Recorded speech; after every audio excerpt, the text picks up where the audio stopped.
So you can record Teams meetings, and they're automatically uploaded to the cloud in Microsoft Stream, which means everyone in the meeting has access to them, and it's all baked into their Office 365 account. I'll show you real quick how to access that. One thing I do, and you've probably become accustomed to from my NCU, is you go to the footer link and you go to email, and then you go to your email apps. If you go up here to the upper left-hand corner, you'll see all of your Office 365 apps. If you haven't accessed it recently, like if this is the first time you're going to find Stream, you might need to go to the All Apps to find it. But since I've recently accessed it, I've clicked Stream, and it will show me all of my content and all of my meetings are collected here. It's actually uploaded pretty quickly this whole week that I've done them. And then you can download them, or you can just share the link to your recording on your Beacon Learning course or something. So I think that's really great. Sorry, I don't know if it's your audio or all. I mean, there's multiple of us that your audio is kind of breaking up. I don't know if that has anything to do with your microphone or anything. I haven't changed anything. Oh, that seems better. Oh. But Okay. some people were making comments and it was breaking up for me too. So weird. Sorry, continue. Okay. Is it? Yeah, I don't know. Yeah, feel free to interrupt me again if that is still a problem. Were there any other? Should I stop and ask for questions while we are here? I have a question. This is Tammy. Mm-hmm. Yeah, so I wanted to catch before we went too much farther, but we were talking about this equipment. Now, is that something we go out and purchase on our own? I know that's what Doyle has done. Are there any resources through IT to help set some of this stuff up or provide that equipment, or are we pretty much on our own getting it? We have various things that you can loan. I don't know what our current, like how many webcams we have right now. We have, as you can imagine, since March, we have loaned a lot out. People are also using their own smartphones, which works really well. And if you already have a tablet, it works really well to use. We also purchased this summer one iPad Pro, and I'm not sure what the demand will be like for that. And kind of depending on how many people. And I already have an iPad Pro. Oh, okay. Okay, yeah, I already have an iPad Pro and stuff, but I just so we can just use the iPad Pro for our Teams meetings. But do we need a lapel mic with the iPad Pro? Nope. How does that component work? If you're using your iPad Pro for the audio and you're just carrying it around in your course, or if you just set it up on the like classroom table in front of you, it'll pick up your audio really well. Yeah. Easy peasy, perfect. Yeah. Right. Yeah. Thanks, Elise. That just okay. That helps a ton. I appreciate it. Yeah. Any other questions while we're kind of paused here? Okay. Elise, I have yeah. So the screen sharing, like it's just that little button that says open share tray, and then you pick the file and you open that file, and then you can, like, assuming that's your PowerPoint, to start your lecture, and then you start your lecture, right? And I prefer to just share a screen, a whole screen, and not just an application. Okay. So right now I'm sharing my whole second screen. And in a classroom, if you're using a PowerPoint presentation and you have it set to extended display, you would want to share the second screen. The second screen is what your in classroom students will be seeing on the projector. Does that make sense? Yes and no. I don't know how to get there and do that. Like, I don't know how to get to sharing the screen. So if I try to share my screen on my Teams app, it might freak out because it's like Inception or something. But in your Teams meeting, if you hover over the screen, it's got a little up arrow with a box around it. Yes. So that's a open share share. screen Yeah. sharing. Yeah. And then below that, when you have all of those different options, do you see one that says either screen one, probably, if you only have one monitor? Yeah, it's just screen number 1. Yes. And then So it has if you're on a, applications like a PowerPoint Mhm. file or something. yeah. So if you only share that application, it won't show anything else on your screen. Okay. And I've run into problems with that. So that's why I prefer to just share the whole screen. And so you And just if you're number 1. number 1, yes, unless you're doing that extended display option, which not all instructors do, but a lot of them do that so that they can see the PowerPoint notes that they have. Yeah, I don't do that, so I Okay. don't need Yeah. that. Which is I Yeah. just clicked on that screen number 1. So I'm trying to figure out if I should do this instead of BigBlueButton, because I don't know, I'm running into BigBlueButton screen sharing having problems. And so if I just share that screen, then I should be able to just like click record and record that, and that whole thing will just be recorded on that Teams channel, and then I don't have to worry about it. Yep. Okay. Yeah. Okay, and I can just do my lecture normally. Mm-hmm. And that's running, and I can just even use my laptop. I mean, I guess if that's easier with the microphone and stuff. So You could, yeah. One thing to note, this summer when we were all kind of working from home, I did notice on my Mac, I was trying to share my screen from Teams, and I was running into a few settings things with specifically from my Mac. So if you have a MacBook that you're trying to share a screen from, try it out ahead of time. And then if you need help with those various weird settings, put in a ticket and let us know and we can help you out. Yeah. Any other questions? I see a lot of notes in the chat. Pop-ups, yes. Yeah, so that was one of the things I was running into, Steve, is that pop-ups don't always display unless you're sharing the whole screen. Yeah. Yes, and then if you haven't logged in since our domain changed, I think it was July 1st or so, you'll want to log out and log back in with your Bushnell credentials. Screen share does not include sound, so not yet anyways. I think that's something Teams is working on, but if you're trying to share a video from YouTube, for example, the people in the classroom can hear it over the speakers, but that sound does not automatically share for the remote people unless you have a microphone that's turned on. Does that make sense? Yeah, and in that example, which I think I mentioned later in this presentation, but in that example, you would want to be careful with your audio loop and feedback issues, and that can get a little tricky. I see a hand raised and a question. That's from me. Mike. Yeah. Again. So quick question. So I'm just kind of Googling and looking for lapel mics that connect right into an iPhone. So if I am going to like do what Doyle does and just do an audio component of my lecture, can I get that kind of a microphone, go into the Teams meeting, and then kind of use my phone as my mic pack, stick it in my pocket, and put the lapel mic on, and as I talk, and I'm connected to the Teams meeting, will that I can start recording? Can my remote students hear that? Yes. And Okay. I think your audio from your phone, if your phone is at least anywhere close to your mouth, it should pick up the sound really well.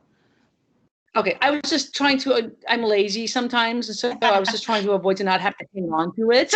Yeah, and I do walk around because I have to go up and draw on my slides and things like that. And so my distance between where I might set my phone and where I might travel to might be more, it would make garble it or make me sound too faint. So I was just trying to think of a way to keep my mouth near the phone. So that's why I was considering that lapel mic.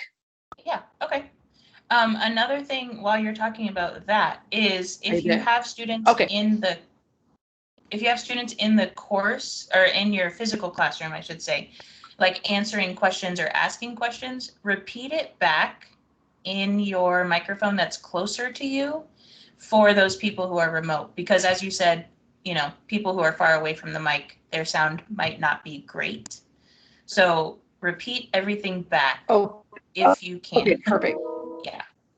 And Okay, that'll make sure that it's on the got it. So, recording, but basically also- then, okay, got it. Mhm. And so just follow up to that. So when I record that audio, and then I stop that at the end of class, then I save that to the Teams chat or the Teams files in the Team app. If you hit record on your Teams meeting, it will automatically get uploaded to Microsoft Stream. And it'll send you a little email that says, hey, your audio is finished processing, or whatever the term is that it uses. And then you can, I think there's even a direct link from that email that comes from Stream to that meeting. And you can either download it and put it in your Beacon Learning course, or you can paste the direct link to that recording in your Beacon Learning course. But it also should show up in your Teams chat directly, I think, like a little notification or something. Yeah. Okay, perfect. And I know you can put files in there as well for them to take a look at, because I think we did that Yes. with some of our review, our faculty review stuff. And so that's, I mean, so you have multiple ways for the students to get that material. Then thank you. At least that makes it super easy and clear. I appreciate your help. Perfect. Yeah, no problem. Okay. Any other questions before we go back? There was a question up in the chat from Wayne.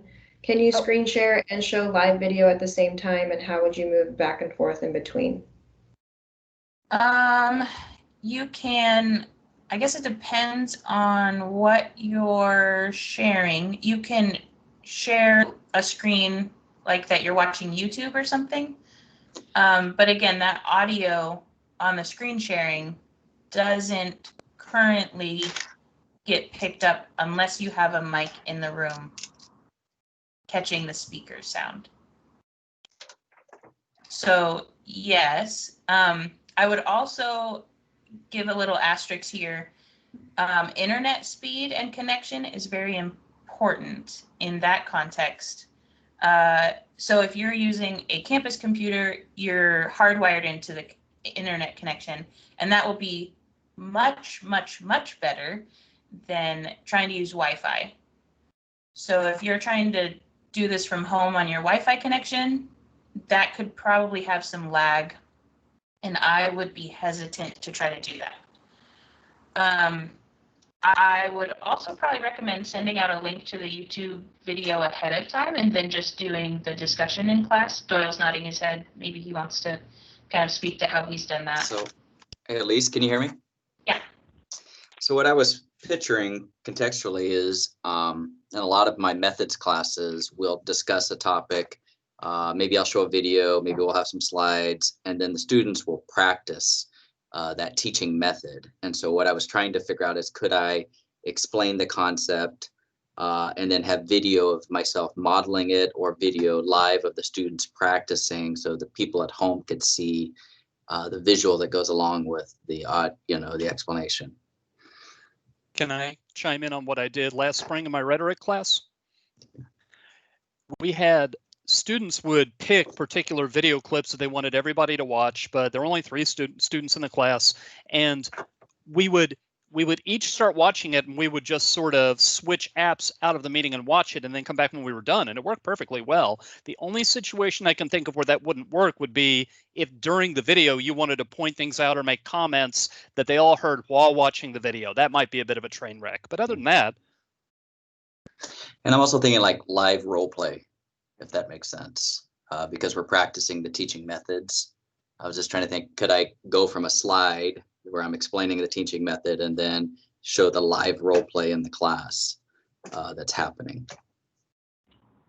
Yeah, you can stop your screen sharing really easily and then turn on your camera and switch it over to the classroom video, like the video of the classroom, I guess I should say. Okay. Thank you. Anyone else have thoughts for Wayne on what's worked well for them? No? Okay. Any other questions? Okay. You can also use guest access. I think that's one of the newer things this summer that they've fixed. Students can moderate. You can have them share their screen if you're looking for them to do like a presentation in the class. Quiet hours, like Allie was mentioning. You can also tag people with the @ symbol. So if you're wanting to maybe really draw attention to someone in the class, and some of you have already done this in our own chat, but you can do the @ symbol, start typing their name, and it'll show up as an option. And then to create a meeting, I would recommend downloading the Teams app wherever you are. I asked our help team, Nate specifically, if he could make sure that Teams is downloaded on all of the campus computers, including the classroom computers. So you should be able to just go to the start menu, find Teams, and you can open it from there. If you don't have that for some reason, you can open it from the web version, and it's still great. You can go to the calendar menu, click new meeting, add a title, add the channel. So again, that's where you won't need to add all of the individual names in your course, but you can just add it to the channel. And then there's also an option for recurrence. So you could do weekly every Monday, and then do one for every Wednesday, every Friday, etc. And then join the meeting from as many devices as you need to, and share your screen and record the message or record the video. And then I would recommend also doing the housekeeping notes, at least for the first few weeks, reminding people to mute their mics, having someone specifically moderating the chat for you, kind of some of those things, just until it becomes more second nature, I would say. Any questions on that? That's all my Teams section. Okay, I have something that might be kind of silly, but technically when I create a team, I created teams for my classes on my desktop in my office, and then will those teams also be like, this sounds silly, on my laptop, and if I open it on a different device? Because right now it's not, and I'm like panicking. I'm like, I don't want to create these teams on every device, but it's just a matter of like logging out and then logging back in, probably. It could be that. It also might be that like maybe on your desktop it's not hidden, but on your app it's a hidden Teams or something. And it might, if you click on the Teams on the left menu. Yeah, I just did that. Oh, yeah. Wait.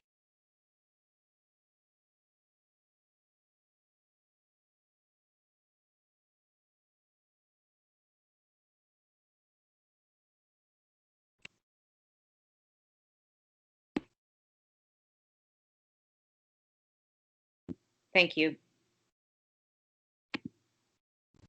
Doyle raised, Elise. Go ahead.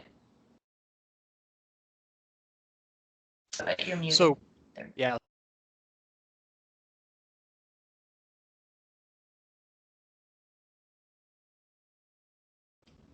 You got muted again somehow.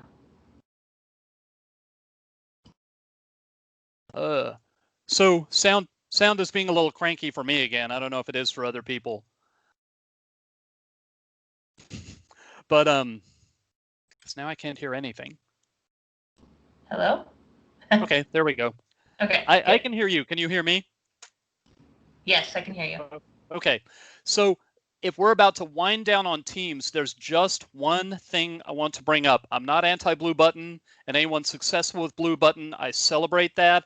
I got interested in Teams in the first place because students are so bad at paying any attention to email, but they will respond to Teams chat if they've figured out where Teams is and how it works, and if they're having to look at Teams every day. So when I use Teams for other things, it habituates students to being available on the Teams chat, and then they're responsive. And the one thing I think BigBlueButton doesn't do is it doesn't help us with the students don't read their email problem, and Teams does. So that's the one plug I wanted to put in there, but anybody using BigBlueButton and succeeding with it, good for you.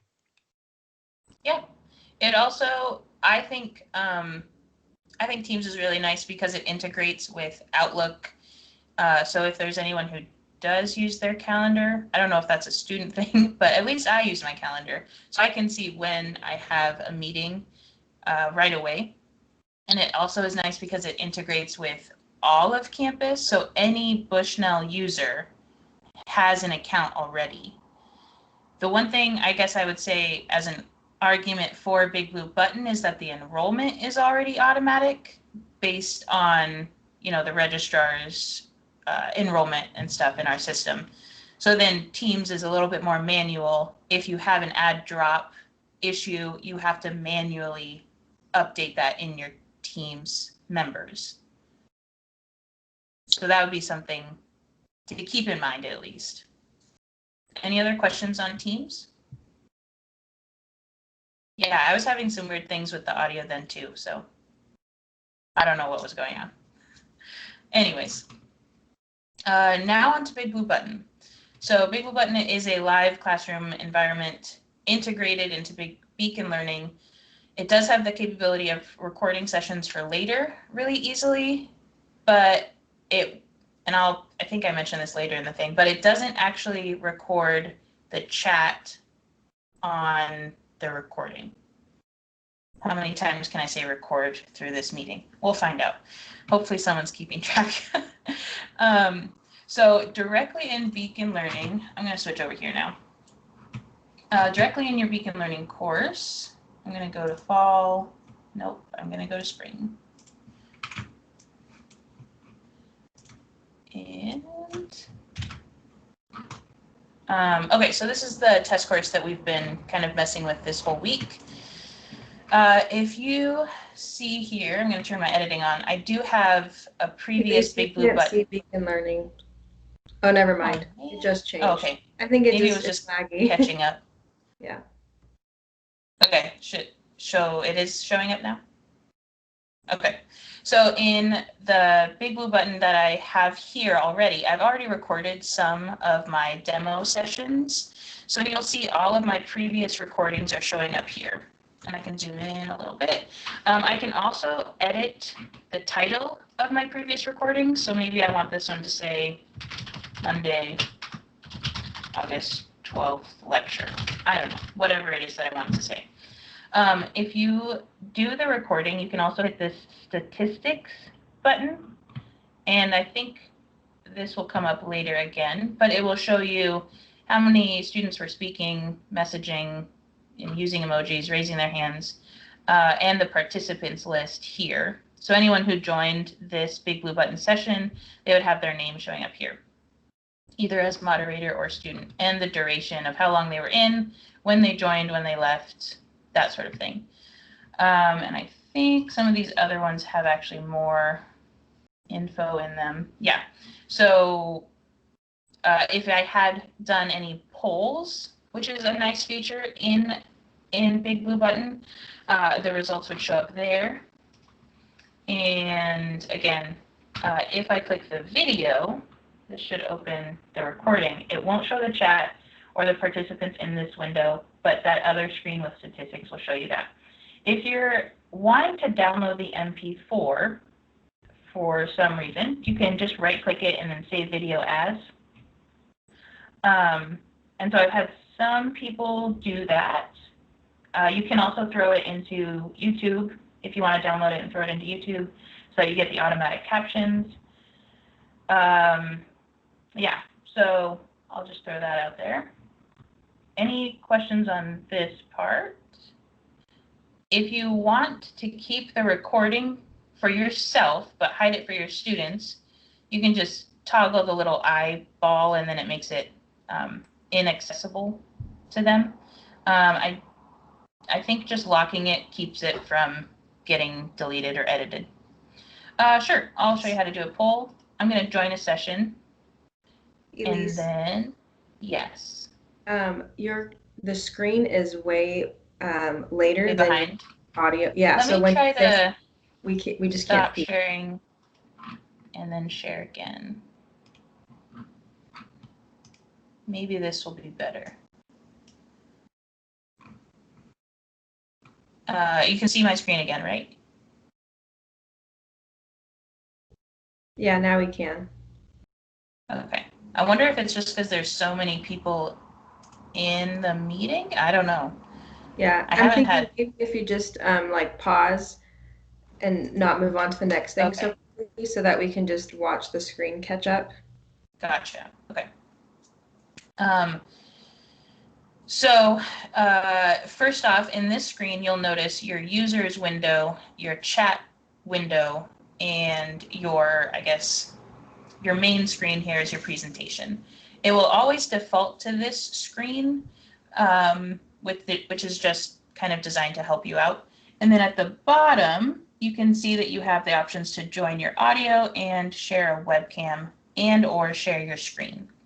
So you can toggle all of those on. If you're using Chrome, it will kind of confirm that you want to share your audio, your video through this application. So just make sure that you have pop-ups turned on because sometimes the Chrome things are silly. But it also has a few blank screens that you can use for a whiteboard. And you can turn on the multi-user whiteboard so other people with a mouse can draw on it at the same time, which is kind of nice. Is it still super laggy or is it more? It's still okay. Bummer. Huh. You also have some different tools here. I'll leave this up on the screen for a little while. So you can add text. You can use these little shape icons, or you can just draw freestyle with the pencil. So maybe you want to draw on your PowerPoint screen or a different slide, and you could do that all within BigBlueButton. Down here in the lower left, where it says actions, there's like a little blue plus button. That's where you're going to do start a poll or upload your presentation or share an external video. So the share an external video is how you could upload, or just, I think you just paste in the YouTube link actually. And then start a poll. They've given, I think this might be coming out in a couple months, but they're going to have some more poll options for a little bit more customization. But if you do a custom poll options, yeah. So I'm pretty sure I read an email that said they were going to update this in the next release. But I think right now you would want to have a slide on your presentation that said, here's my poll, here's what A is, here's what B is, etc. And then ask it and then post the poll for students to respond to. And then you can publish the polling results. You could also probably repeat it so students can hear it auditorily. Questions on the polls? Nope, okay. The other thing you can do in BigBlueButton, if you go to Manage Users, which is like the little gear on that users pane, you can do Create Breakout Rooms. And that is newer, probably since March or so. You can, yes. Yes, it'll pop up on their screen, and then you can do that publish results when you're finished. Poll and results. I didn't hear that. Oh, is it my audio breaking? Yeah. It is very loud. It's in the chat. Melissa posted a question in the chat about polls. Yeah. Did I answer that okay, or was there still a question on that? Okay. I'll continue. Perfect. So creating breakout rooms is really easy. You'll see all of your users here in this not assigned. You can create up to 8 rooms, it looks like, and then just drag and drop the users into whichever room you want. Or you can do this randomly assign and it will disperse your students randomly. You can also do this duration. So that's, let's say you want breakout rooms for 2 minutes discussion. You change that to 2 minutes, and then after the 2 minutes, it will automatically pull them all back into the main room. So that's kind of nice. As the moderator, you can also jump in between rooms. You said, what's the trick to going between rooms? I don't know that there is a trick. It's hard to do it live since I don't have any other users in this BigBlueButton session. Can you set up the groups ahead of time? So BigBlueButton settings, let me say it this way, are unique to as soon as you hit start meeting. Huh. How strange. So you'll notice every time you hit start or join meeting, the link to that, yeah, that'll be great, Doyle. The link to your session, your BigBlueButton session, will change every time you start a new one. So if you're trying to like set things up ahead of time, I wouldn't go more than 30 minutes or an hour ahead of time, because it's actually unique to when you open that BigBlueButton session. Is that clear, or should I try to say it in a different way? Yes. Okay. So that goes for uploading presentations as well. Okay. So. Elise? Yeah. On this screen, I used this quite a bit this summer, and I told students, verbally which groups to be in rather than typing their names in, because I didn't like the lag time of having to, I'm going to set up the breakout and then go in and put all their names in the boxes. And that's what I was wondering, can that be set up before class so that so you can pick and choose where you want them to go without having to do as much setup during the class time, I guess? You shouldn't have to type in users. You just drag and drop their names into the different breakout rooms. Okay. Okay. That would be Yeah. faster. Thank you. Yeah. Hey, Lee. Yeah. Mm-hmm. Melissa asked if you could say it again, which I think refers to, specific to the session. Can you explain that again? Yes. So every time you hit join session, it's creating a new, I don't even know what the right word is. It's like creating a new room. It's creating a new meeting. So if you are trying to hit join session the night before and you set everything up, you join it and you add your presentation, you try to set up XYZ as much as possible, and then you close that session, that's the end of that session. So you would need to do it within the same session. So I would probably recommend only doing it like 15 minutes ahead of time or 20, but then again, you're gonna probably not get into your classroom until 5 or 10 minutes before class, unless you're one of the lucky ones who has it has a course after. Oh my gosh, English is so hard. If you have an empty session before you're going into your classroom, then you could get in there earlier to set it up. Otherwise, you really only get 5 or 10 minutes tops, probably, to join and everything. So I probably shouldn't be using time frames so much as you need to set it up from that computer that you're going to be presenting with. Does that make it worse? Oh, okay. Doyle has a workaround, so I'll go back to him. On Teams, you can just make group chats, and you can make them anytime you want. And when they're on the group chat, they can join by audio, by video, or just by text. And you can jump into any of the group chats just by clicking on them. Right, because you've added yourself to the chat. Okay. And you can create them as early as you want, and they last until you zap them. Perfect.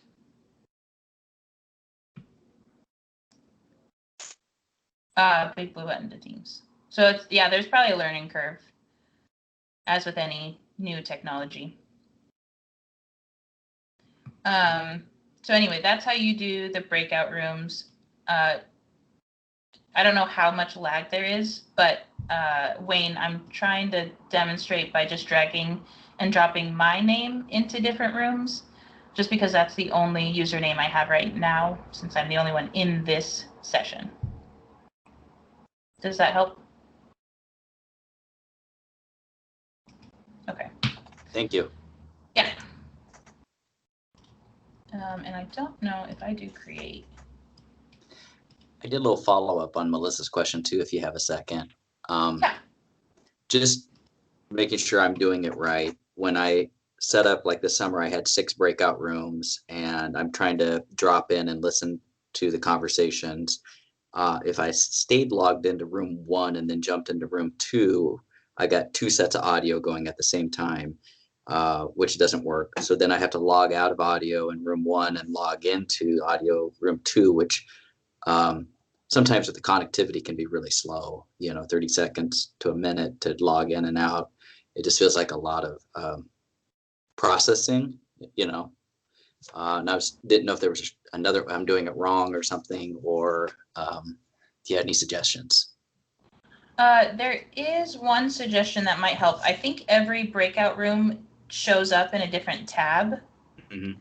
And if you right click on a tab, you might be able to mute. If you do mute site, it might work to mute just by tab.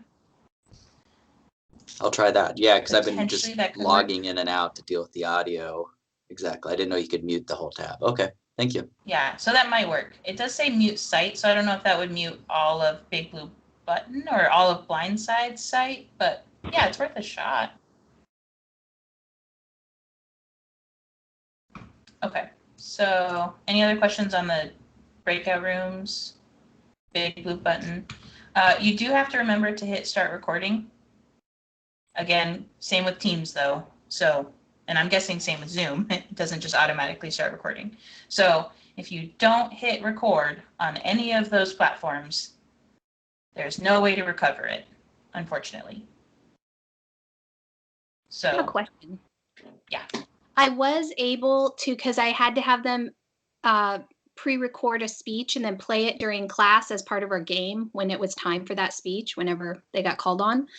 So I was able to screen share Flipgrid, but was that because my microphone was picking up them up talking, or is it because BigBlueButton allows them to hear? Because I think my audio had to be on for them to hear the Flipgrid. Like I couldn't just mute myself. Is that so? In other words, was it picking up the Flipgrid speech for everyone on BigBlueButton to hear just because it was being picked up on a separate microphone, or does BigBlueButton in and of itself allow them to hear the audio from a video?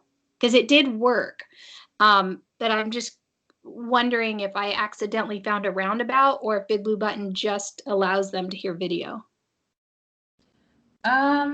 It's hard to know for sure what was happening in that specific example, and I haven't tried to play enough with it, with sharing a video, screen sharing, while trying to share audio from BigBlueButton. So I am not 100% sure. So if I played a video, I'm sorry, I didn't mean to interrupt you. If I play a video in Teams, like say I'm doing Teams screen share to Flipgrid, even if I have a separate microphone and it picks up the Flipgrid sound, they still won't hear the sound, or they... Can I chime in on that? Yes, please. I haven't played with it yet, but Teams has a Flipgrid app. And my suspicion is you could go straight to Flipgrid within Teams. As a screen share? Because I want to do it as, like, so it was a live class and they're having a debate and they pre-recorded the speeches because that was the only way to do it. And do you get what I mean? The one bit of information that I have to share right now is when you look at the long list of apps that are available for you to use in Teams, one of them is that Flipgrid has their own app for compatibility.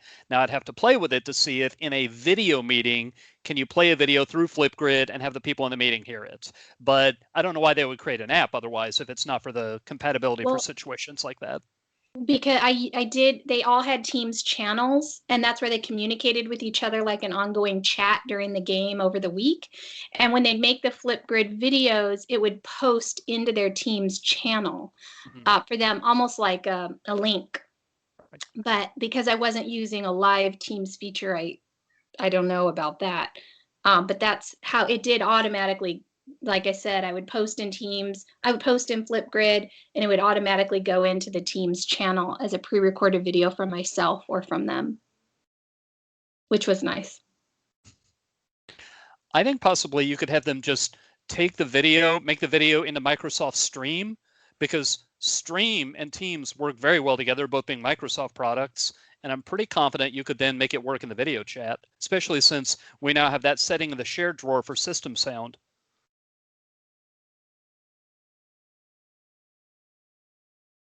So many things to play with. It is. It's the pro and con of technology, always changing. Any other questions so far? No? Okay. No, but I will promote Flipgrid. They were able to put silly stickers on their head and stuff, and they did like that. So I will try streams, but I will say Flipgrid, they had fun with it. Perfect. I'll also say someone a few years ago used Stream. They created, I think it was a channel or a group, and they posted the link to that in their Beacon Learning course. And they said, hey, go upload a fake interview of you and a historical figure or something. So that was a way that they were using Stream integrated in their Beacon Learning course. I mean, yeah. Perfect. So back to BigBlueButton. If you're going to invite a guest to join this meeting, this link here in the chat is specific to any time you join this session. Same with this conference pin. So if your students are having problems with their internet or their computers, their devices, you can also have them call in. You just have to have a way to communicate that conference pin and phone number to them. So hopefully they'll still be able to at least, see something if their video's not working or whatever. So I'll throw that out. And then in the upper right-hand corner, you can do end meeting, and that will stop your recording. Or you can also do stop recording here and then log out. And that will kind of end the session. Yeah. Melissa has a question about guest speakers. Sure. You can add them through BigBlueButton, yes. So if you invite someone to this, you can send them an email and invite here, or you can just copy this link text, which is kind of ugly, but you could give them that and they can join the BigBlueButton session. It would give them the option to join with their video, yeah. So then you could also, let's say I had a guest speaker over here in my users panel, I can make them a moderator. So then they could share their screen or do a poll or whatever. So that's kind of a fun option. If you're having a guest speaker from anywhere in the world, you can just give them a quick little link. Yeah. Any other questions on that? Nope. Okay. So now I'll switch over to some of these FAQs. So, is there BigBlueButton capability from all classrooms? Yes, BigBlueButton and Teams can run on any computer, any browser with internet access. The trickier aspects of this question are the audio and visual components. So one other thing that we've learned this summer in some different test environments is that BigBlueButton on a mobile device, it forces you to use Safari, but then Safari doesn't let you share your screen on an iPad. So that's a little caveat that we've noticed. Will there be wipes? Yes. In every classroom, there are wipes and some sort of liquid to disinfect. And I don't know who's doing the training on this, but what I've heard is that the standard will be to wipe it down when you get to the room. And same with students at their own desk space. And that will ensure that everyone's space is clean. Oh, what? Brian, as far as that question goes, I don't know because I don't know how many more cameras we have access to right now. We've loaned all of them out at one point in the summer, tried to buy more, kept loaning those out. So I don't know how many more we have at the help desk in order to put them up at classrooms. They're also still kind of expensive and kind of hard to find. So if you do have a smartphone or iPad or something, I would also recommend bringing that with you and keeping that as an option to join that with audio. Yes, I would request one just to be safe. And if you have one in your office, you could also just bring that one with you to and from classrooms. Yes, assume nothing is clean, so always wipe it down when you get there.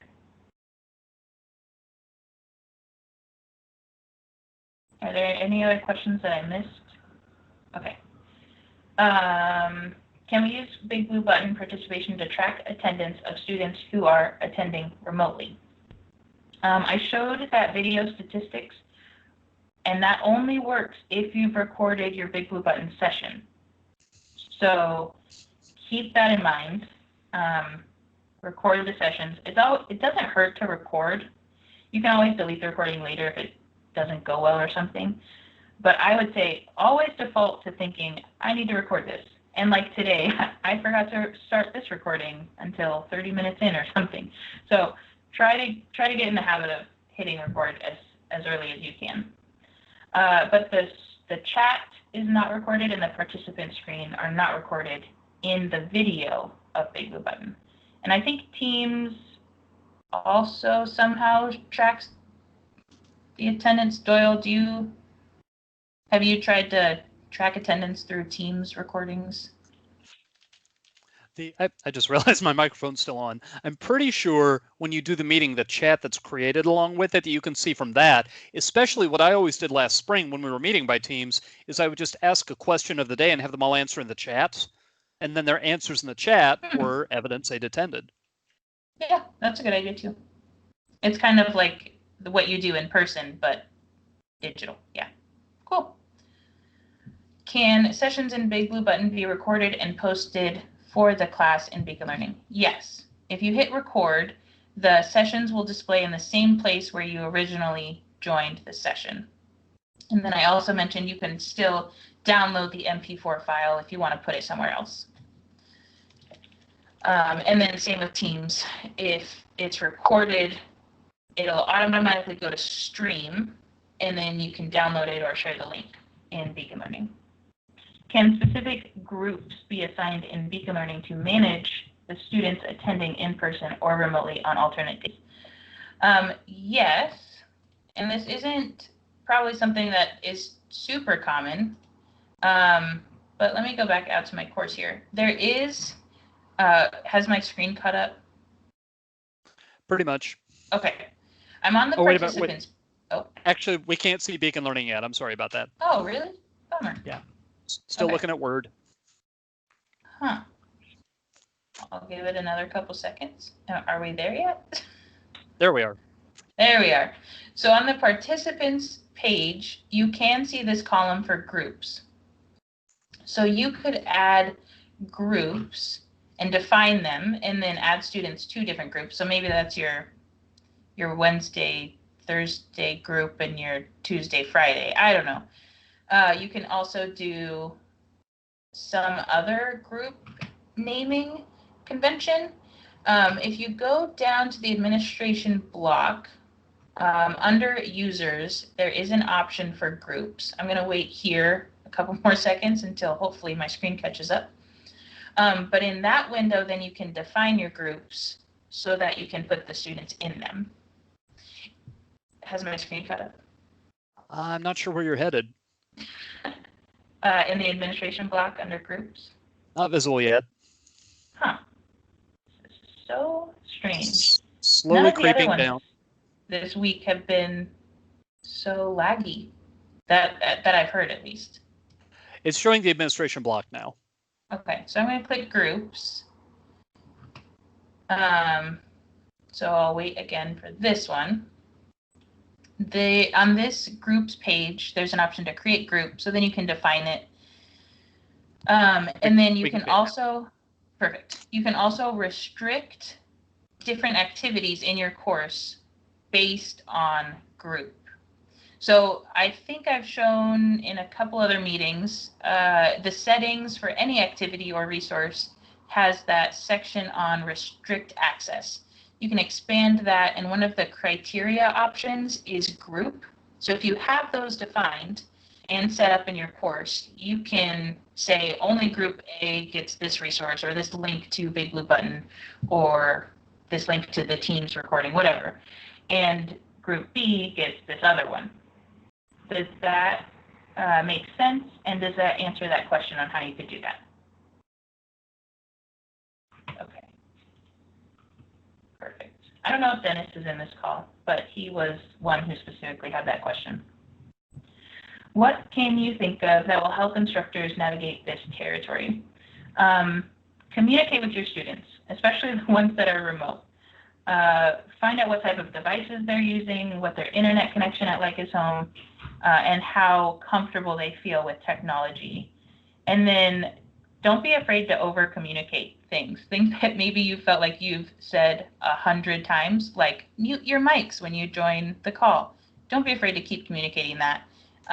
We're all still getting used to things, and we're all still in this strange COVID world. So I don't think anyone will be mad at over communication. They will probably be frustrated if there is not enough communication. On every classroom computer lectern, there also is a call the help desk button, which hopefully you've all seen. You've probably even accidentally bumped it at some point or another. That calls the help desk, which is manned or operated, or I don't know what the word is I'm looking for, during business hours from 7:45 to 6:15, Monday through Friday. Well, actually Friday we end at 5, but and they might be initially really busy, but we are always happy to help out with tech needs. So patience and early communication are greatly appreciated. Put in help tickets, staffed, thank you, that is the word I was looking for. And then I do have some iPad lecture notes. This one was specifically to help with Teams and screen sharing and whiteboard apps. So a little bit after today, at the last meeting of the day, I'll send out, or I'll send something to Tiffany to send out a link with all of my notes and all of the recording links so that it's all just condensed into one email. I saw Dennis's hand is raised.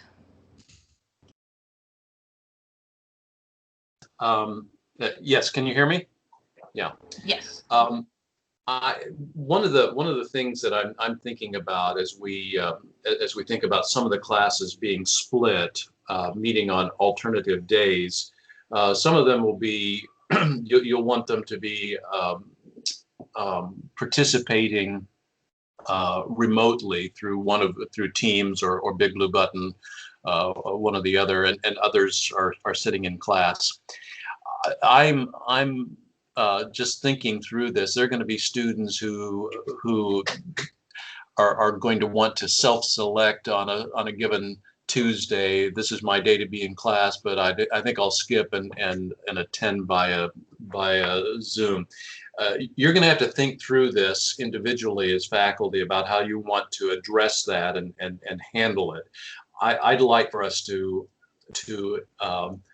stay pretty firm on the assignments that we make for students and whatever days they're attending physically and what days they are attending remotely. This is just a challenge to think through. So I put it out there for you. Any other thoughts, questions? Good of the body things.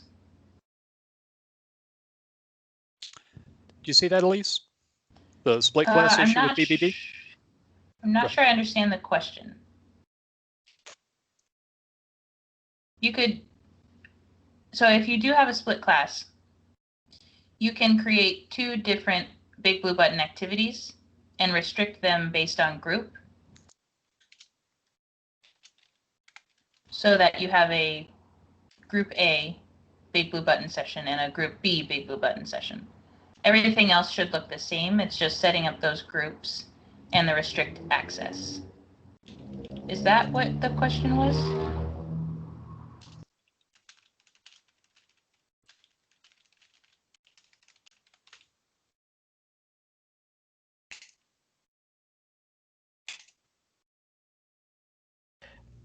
Elise, can you hear me? Yep. Sorry, I lost my place and was trying to get back on my audio. In terms of the split classes, so you're teaching students who are present, and you're also teaching students who are there, for example, on BigBlueButton.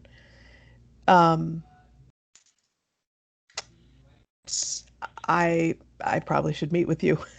I'm just really confused about how I would address this dual situation, so they're not all online. Gotcha. I So you're put talking this- about the synchronous learning. Yeah, absolutely. Yeah. Gotcha. So that, So, were you for here at example, the my beginning? autism class, Jill has assigned or will be assigning half the students to attend on Tuesday via whatever online, and half the students Thursday, and then switch. So one group is in class every week in person, and one group is in class every week online. Yeah. So that was kind of like what I started with. So I don't know if you were able to hear the part at the beginning, but you'll have I the. just am having difficulty understanding it. I'm very new to this, Gotcha. and I'm pretty overwhelmed at how to approach all of this. But I'm happy to talk with you privately and not take people's time if that's better. I'll just do a quick recap because I think everybody is probably still trying to wrap their head around it. So when you're doing a live class that's also online, you're going to share your screen, most likely your PowerPoint or something, so that the people in the class can see it on the projector. Right. And the people in either BigBlueButton or Teams are also seeing that PowerPoint or whatever that it is that you're sharing. Right. And then your microphone is going to be allowing the people remotely to hear the same audio as the people in the class physically. Okay. And Does that make sense? Yes, but where is that microphone? So the microphone options here that I've listed out could be a webcam, it could be a smartphone, it could be a conference phone if you want to try to check that out with IT. Okay, so and it then is Doyle, separate. It is separate. It's an individual piece that's well, the options you just mentioned. Yes. It's not Because automatic by bringing students in on BigBlueButton. Right. A desktop computer does not have a built-in microphone. Okay. So, yeah.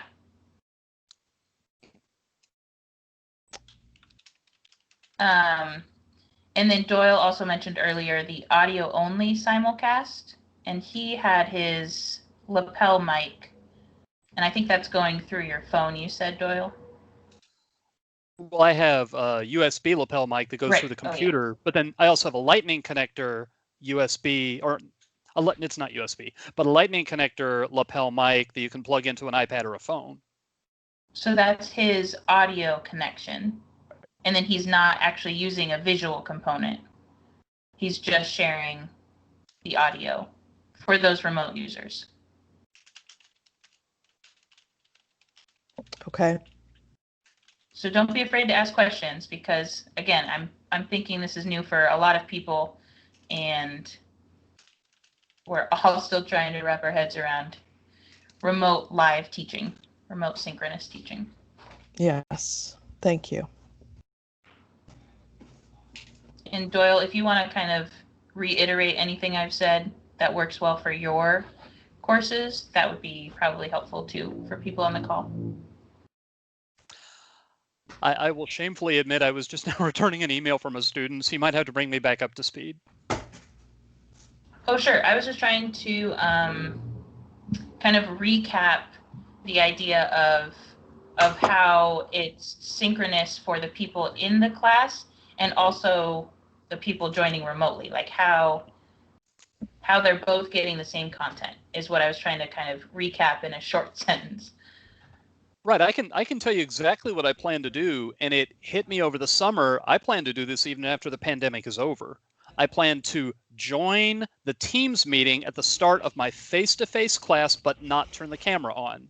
And if someone is out of town for their sport, or if they're sick, or if they're at a funeral, for whatever reason, they can join the Teams meeting and they can hear what's going on. If we're having discussion, I'll just repeat people's questions and comments into the microphone. And if they want to speak up and ask a question or make a comment, I'll have the audio on the computer so we can hear them when they speak. I play tested it the other day in P114. Brittany's sitting at the Pomayevich front desk, asked questions, and they came through the speakers just fine. So it's almost like they're in the room, but they're elsewhere on their device. So there is going to be some setup ahead of time that is required. And then there's going to be some setup right before your course that is required. And then there's going to be some sort of hang up or end the meeting, and probably some management of the saved recording after the class session. And that's kind of regardless of whatever platform you're on, whether it's Teams, Zoom, BigBlueButton.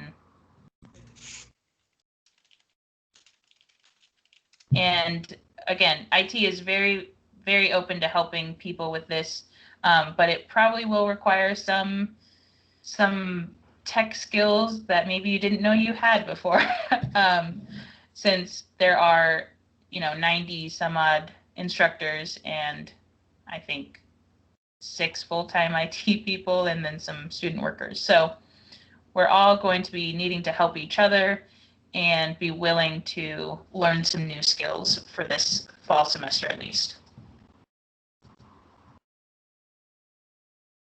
Are there any other questions? People who have done this spring and found things that worked well, things you're excited to use this fall? Clarification things?